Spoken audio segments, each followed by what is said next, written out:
కస్పా వార్తలకు స్వాగతం. సిఐటియు అంటే కార్మికుల పక్షపాత ట్రేడ్ యూనియన్ అని సిఐటియు నాయకుడు కె రాజయ్య అన్నారు. గుమ్మిడిదల పారిశ్రామిక ప్రాంతంలోని మైత్రి డ్రగ్స్ టెక్నాలజీ సెంటర్లో విధులు నిర్వహిస్తూ ప్రవీణ్ కుమార్ అనే కార్మికుడు మృతి చెందడం విచారకరమని అన్నారు.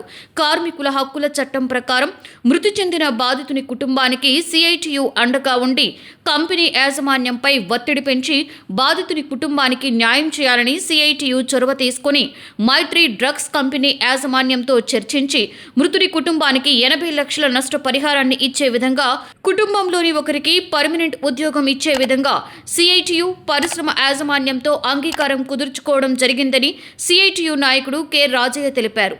తక్షణ అంత్యక్రియల ఖర్చుల కోసం ₹1,00,000 అదనంగా ఇవ్వడం జరిగిందని అన్నారు.